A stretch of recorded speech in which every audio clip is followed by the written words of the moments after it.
Hello, Big Ten Horror 3, The Reckoning begins today. So we are taking a look at the first pick, Clown, in 2015, 2014, whatever.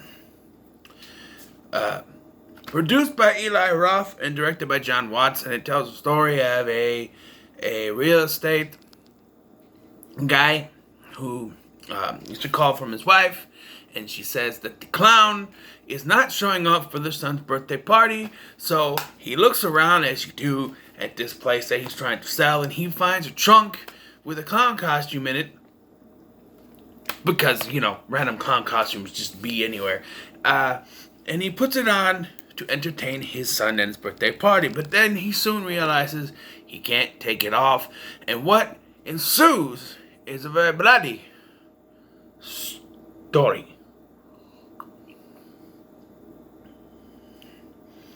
So, first of all, I had heard about this film.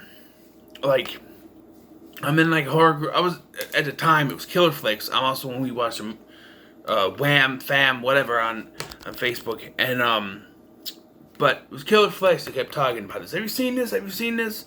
But I'm like, and I'd seen this floating about the Blu-ray bin in Walmart, thinking, yeah, I should give it a try. So one day I just bought it, and it's before I started doing reviews. This probably would have been one of my first ones, but actually I could have done it, but I didn't.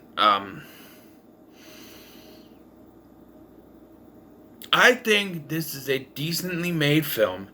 I guess, from what I heard, it's based on a fake trailer that was directed by John Watts, and for a film called Clown that was supposedly directed by Eli Roth.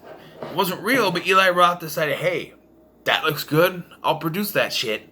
And so we got this movie years later, and alright. Okay, so we got this guy. First of all, let's point out how improbable it is that he's looking for a clown suit and just so happens to find a clown suit where he is. He's trying to sell this house. He's trying to remodel it and sell the house, and he's looking through stuff. And, I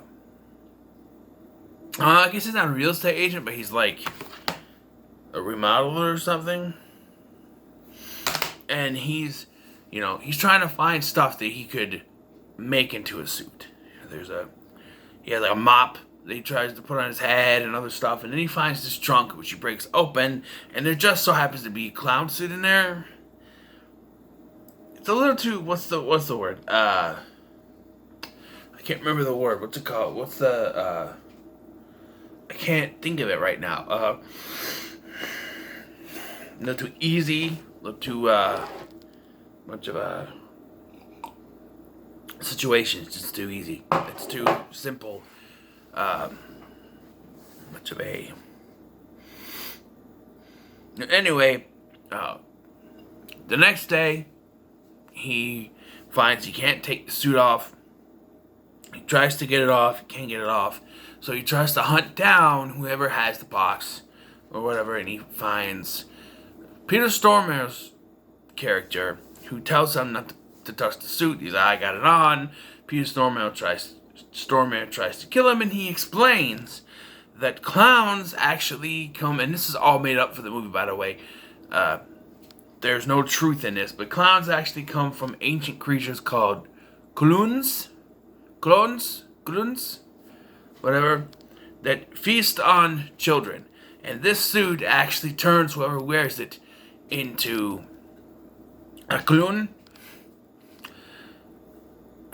and will eat children. We find out that Peter Stormare had the suit on. He tries to tell his wife what's going on. No one believes him, but eventually she does.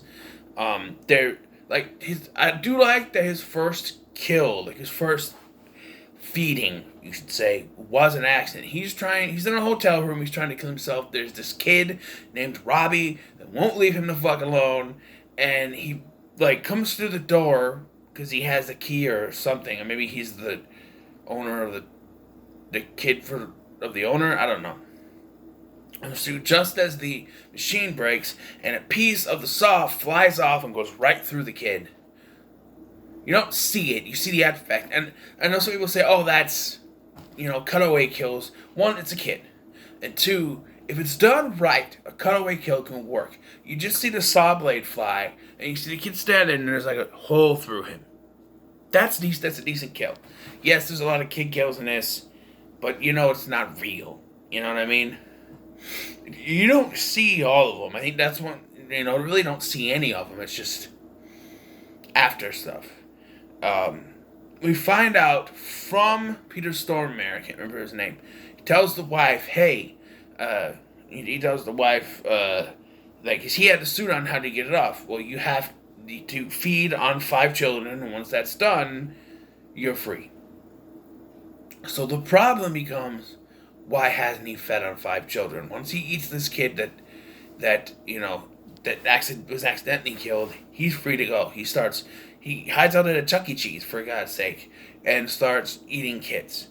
But yet, there's only, by the time that the wife shows up, he's only up to 5.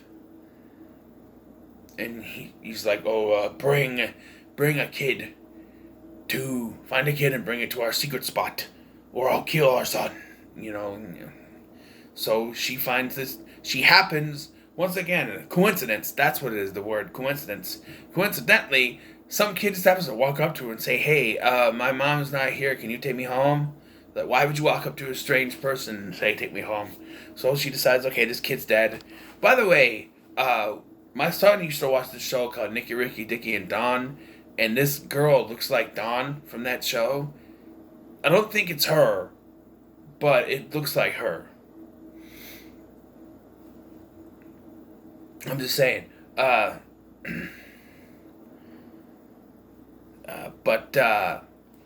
So this is where one of the problems comes in, and it's not really when it comes in. There was one earlier. The beginning of this film has great atmosphere. As soon as he realizes that the suit, it won't come off, it becomes this dark kind of atmosphere that works until you start throwing in random ass jump scares.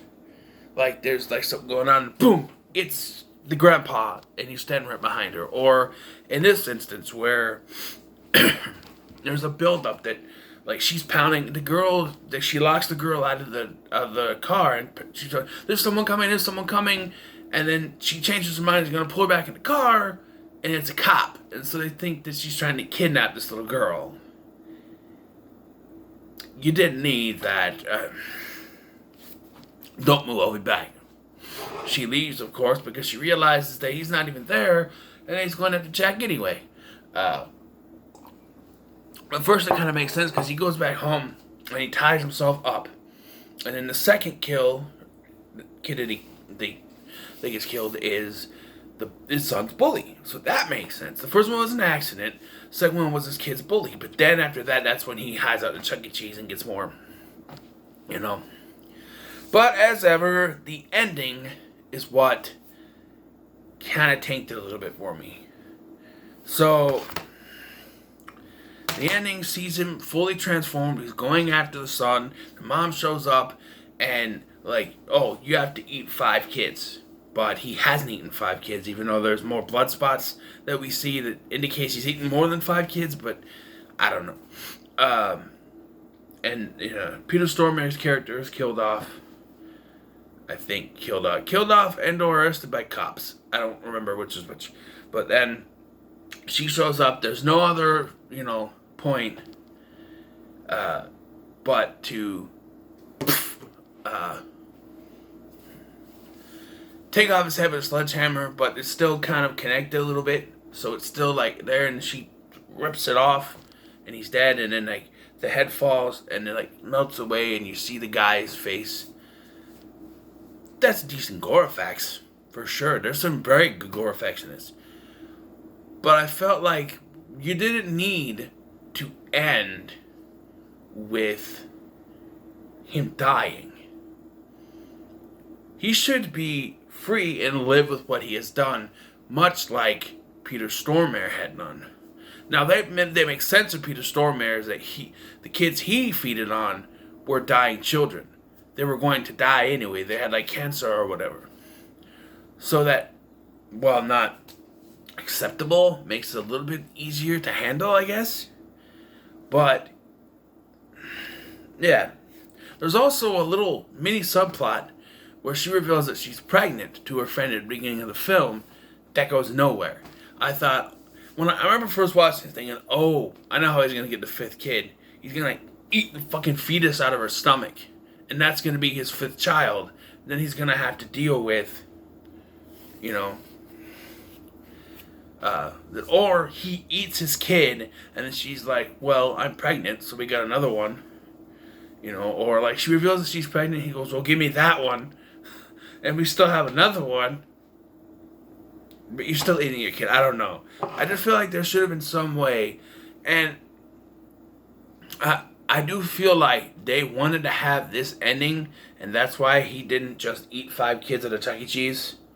Or 3 more kids at a Chuck E. Cheese. He only ate 2 because that would be too easy and it'd be over.